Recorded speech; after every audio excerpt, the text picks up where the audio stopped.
बघा मुलांनो, आज आपण नवीन एक भाग बघणार आहोत. मूळ संख्या.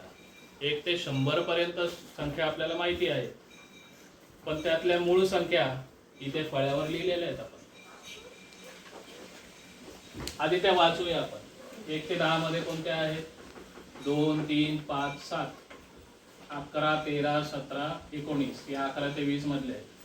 21 ते 30 मधल्या 2 आहेत. 23, 29. 31 ते 40 मधल्या 2 आहेत. 31, 37. 40 ते 50 मधल्या 3 आहेत. 41, 43, 47. 50 ते 60 मधल्या 2 आहेत. 53, 59. 60 ते 70 मधल्या 2 आहेत. 61, 67. 70 ते 80 मधल्या 3 आहेत. 71, 73, 79. 80 ते 90 मधल्या 2 आहेत. 83 आणि 89. आणि 90 ते 100 मधली एक संख्या आहे. आता या संख्या मी लिहिल्या आहेत आणि त्याला म्हटलेलं आहे मूळ संख्या. तर मूळ संख्या म्हणजे काय ते आपण बघूया. पहिल्यांदा बघूया आपण 1 ते 10 मधली पहिली संख्या बघू. कोणती आहे ती संख्या? जिला मी गोल करतो. 2. आता ही 2 जी संख्या आहे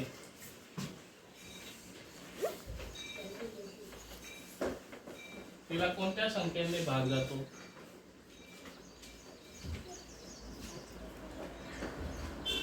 बरोबर, वेगळ्या पद्धतीत. 2 ही संख्या कोणकोणत्या पाड्यात येते?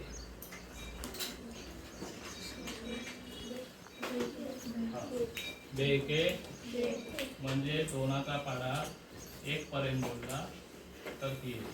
नंतर कोणत्या पाड्यात येते का 2 ही संख्या? नाही. म्हणजे 2 या संख्येचा जर आपण विचार केला तर त्याला 1 ने आणि 2 नेच भाग जातो. 2 या संख्येचा विचार केला तर त्याला 1 आणि 2 यानेच भाग जातो. 5 ही संख्या बघा.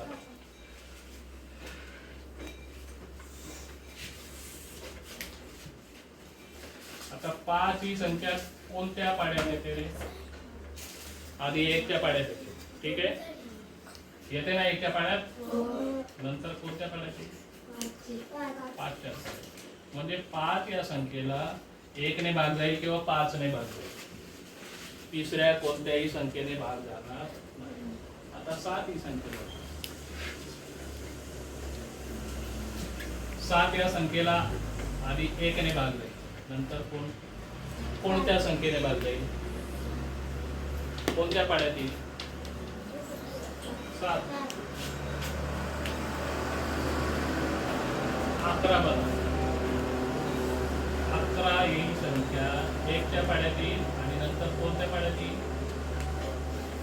नक्की का? 11च्यात येईल ना? तसं आता 71 ही संख्या बघा. 71 ही संख्या बघा.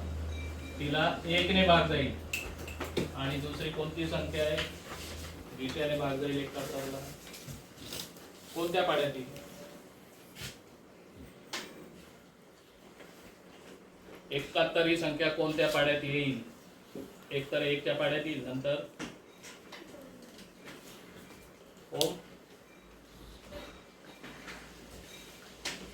कोणत्या पाड्यात येईल? 71 ही संख्या.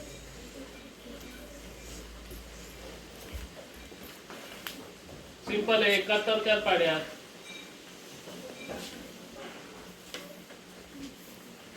71 ला 1 नेच भाग जाईल फक्त आणि 71 ने भाग जाईल. 11 ला 1 ने भाग जाईल आणि 11 ने भाग जाईल. 7 ला 1 ने भाग जाईल, 7 ने भाग जाईल. 5 ला 1 ने भाग जाईल, 5 ने भाग जाईल. 2 ला 1 ने भाग जाईल, 2 ने भाग जाईल. बाकी ती कोणतीही संख्या बघा. 73 बघा. 73 ही संख्या 1 ने भाग जाईल आणि नंतर कोणत्याही पाड्यात 73 येत नाही. 73 नेच भाग जाईल. काय नियम बनतो रे? मूळ संख्या म्हणजे काय? की ज्या संख्येला 1 आणि ती संख्या, तर ती संख्या म्हणजे कोणती? इथे 5. एक तर 1 ने भाग जाईल किंवा 5 ने भाग जाईल. एक तर 1 ने भाग जाईल किंवा 7 ने भाग जाईल. एक तर 1 ने भाग जाईल किंवा 11 ने भाग जाईल. 11च्या बाबतीत 71च्या बाबतीत एक तर 1 ने भाग जाईल किंवा 71 ने भाग जाईल. 73च्या बाबतीत 1 ने भाग जाईल किंवा 73 ने भाग जाईल. कोणतीही संख्या घ्या यातली. या 1 ते 100 मधल्या संख्या इथे लिहिल्या आहेत. आणि का त्यांना मूळ संख्या म्हणतात तर केवळ त्या संख्यांना 1 आणि ती दिलेली संख्या याने भाग जाईल म्हणून या संख्यांना मूळ संख्या म्हणतात. दुसरे अवयव त्याचे पडत नाही. उदाहरण आता बघा, याच्या व्यतिरिक्त संख्या सांगा, याच्यापेक्षा वेगळी संख्या सांगा मला. ज्या इथे लिहिल्यात त्याच्यापेक्षा वेगळी संख्या सांग. 1 ते 10 मधली इथे लिहिल्यात त्या नको, त्याच्यापेक्षा वेगळी. 6. आता 6च्या बाबतीत बघा, भाग जातो म्हणजे कोणत्या पाड्यात येतो. सोप्या पद्धती. आधी 1 ने भाग जाईल 6 ला, जाईल ना, जाईल का नाही. नंतर कोणत्या संख्येने भाग जाईल 6 ला, 2 ने जाईल का. 2च्या पाड्यात आहेत का 6. नंतर तुम्ही सांगितलंय 3च्या पाड्यात आहेत. नंतर नंतर 7. म्हणजे बघा ही 6 ही जी संख्या आहे ती कोणत्या संख्येने भाग जातोय. 1 ने, 2 ने, 3 ने, 6 ने. मग हिला मूळ संख्या म्हणता येईल का. नाही म्हणता येणार, कारण तिला अनेक संख्यांनी भाग जातो. पण 5 ही संख्या बघा, तिला फक्त 1 ने आणि 5 नेच भाग जातो. 7 ही संख्या बघा, तिला फक्त 1 ने आणि 7 नेच भाग जातो. लक्षात आलं. मूळ संख्या कशाला म्हणतात ते लक्षात आलं का. कोणत्या संख्येने भाग जाईल मूळ संख्येला. एकतर 1 या अंकाने भाग जाईल किंवा जी दिलेली संख्या आहे तिनेच भाग जाईल.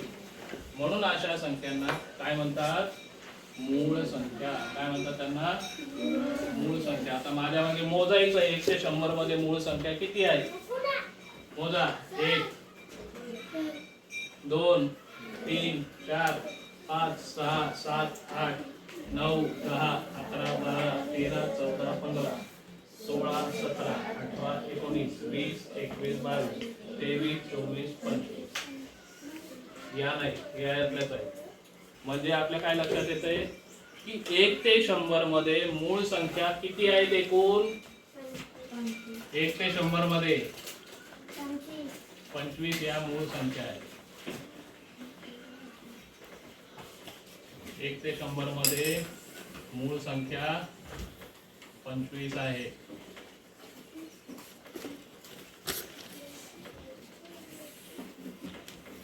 लक्षात राहील. मूळ संख्या कशाला म्हणतात परत एकदा सांगतो. मूळ संख्या ज्यांना म्हणतात त्यांना 1 ने भाग जाईल किंवा जी दिलेली संख्या आहे त्यानेच भाग जाईल. दुसऱ्या कोणत्या संख्येने भाग जाणार नाही. आता यातली संख्या सांग रे मला. 11 ते 20 मधली इथे लिहिलेल्या पेक्षा वेगळी. 12 तर बघूया. 12 या संख्येचा थोडक्यात तुम्हाला समजेल अशा भाषेत 12 ही संख्या कोणकोणत्या संख्येच्या पाड्यात येते. आधी 1 च्या पाड्यात येईल ना 12. 12 1 नंतर 3 नंतर 4 नंतर 6 आणि नंतर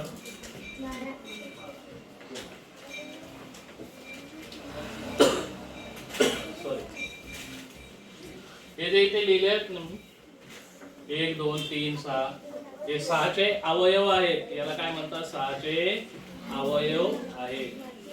12 चे अवयव कोणते 1 2 3 4 6 12.